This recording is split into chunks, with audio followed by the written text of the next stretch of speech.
Leitura dos Atos dos Apóstolos. Naqueles dias, Saulo só respirava ameaças e morte contra os discípulos do Senhor. Ele apresentou-se ao sumo sacerdote e pediu-lhe cartas de recomendação para as sinagogas de Damasco, a fim de levar presos para Jerusalém os homens e mulheres que encontrasse seguindo o caminho. Durante a viagem, quando já estava perto de Damasco, Saulo, de repente, viu-se cercado por uma luz que vinha do céu. Caindo por terra, ele ouviu uma voz que lhe dizia: Saulo, Saulo, por que me persegues? Saulo perguntou: Quem és tu, Senhor? A voz respondeu: Eu sou Jesus, a quem tu estás perseguindo. É palavra do Senhor. Este texto do livro dos Atos dos Apóstolos nos conta a conversão de Paulo.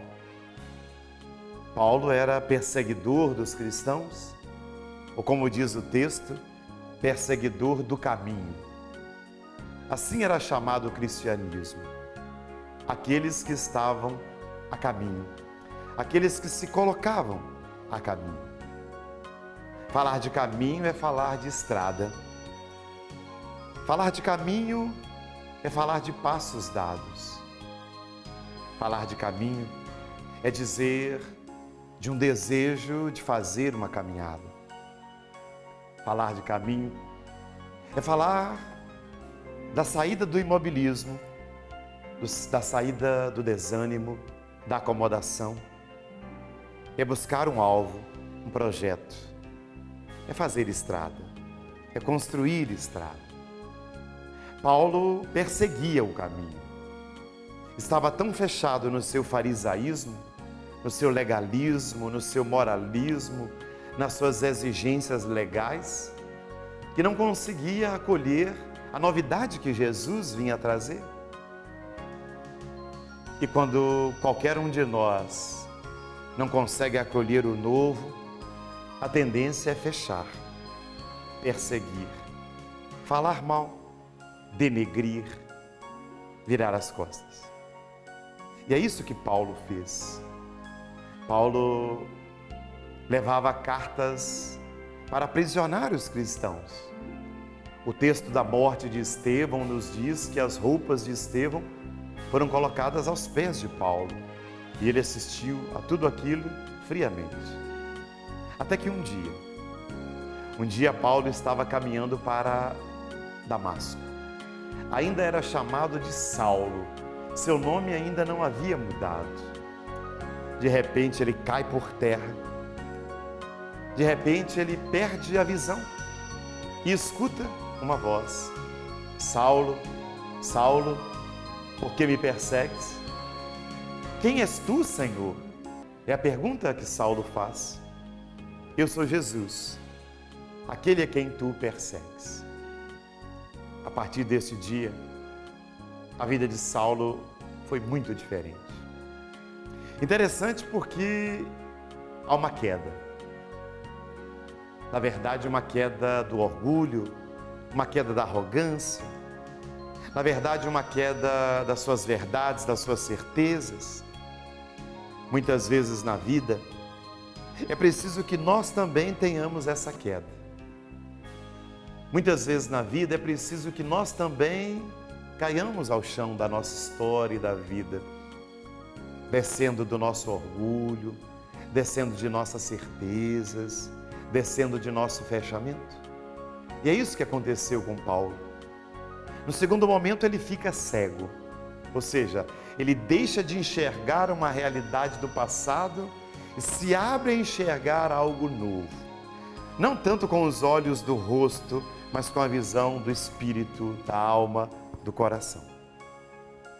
Saulo fará um longo caminho a partir daí, encontra-se com um dos apóstolos, é iniciado na fé, vai se aproximando cada vez mais de Jesus E só alguns anos depois é que começa a levar a palavra de Deus.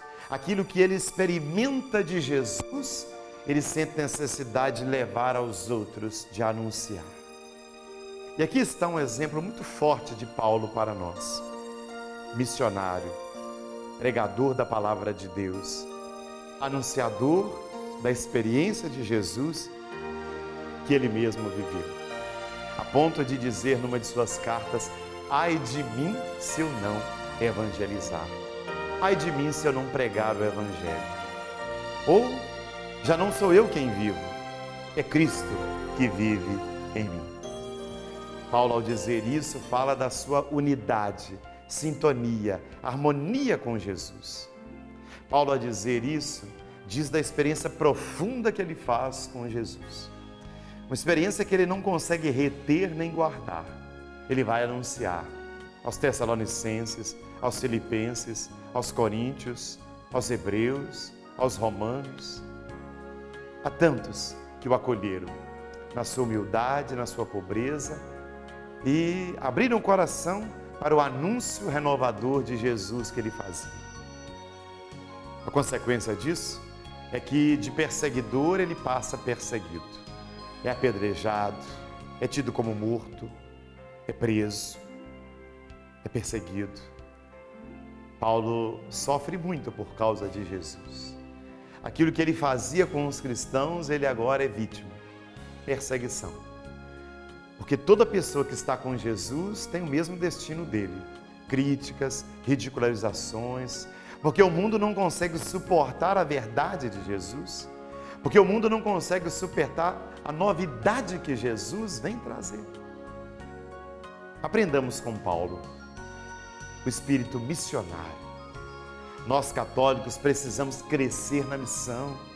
Nós católicos precisamos abandonar a prática de omissão, de medo, de covardia, de silêncio, de fechamento, de mutismo e levarmos a palavra de Deus a todos os ambientes, em nossa família, no ambiente profissional, no ambiente escolar, universitário, no meio dos nossos amigos, no lazer, onde quer que estivermos. A palavra de Deus precisa chegar através dos nossos lábios e das nossas atitudes, posturas de vida. Ainda há muitos católicos medrosos, tímidos, omissos, que sabem conversar sobre tantos assuntos, mas têm medo e vergonha de falar de Deus. Você que me escuta agora, seja um católico intrépido e corajoso, seja um cristão ousado, leve a palavra de Deus a todos os círculos que você frequenta, a todos os ambientes que você vai. Aquelas pessoas que são do mal e que estão ligadas ao mal não têm medo de difundir o mal, não têm medo de divulgar o mal. E por isso o mundo está desse jeito, com tantas contradições. Os bons se acovardam muitas vezes. Você que conhece a verdade de Jesus, você que sabe que Ele é o nosso único Salvador, tenha coragem de levar a palavra dEle a todas as pessoas. E tenha alegria de saber que muitos encontrarão Jesus pelo seu testemunho de vida, pela sua palavra. São Paulo, intercedei por nós, rogai a Deus por nós, aumentai a nossa fé e tornai-nos discípulos missionários de Jesus. Um grande abraço para você e que São Paulo seja o inspirador do nosso apostolado.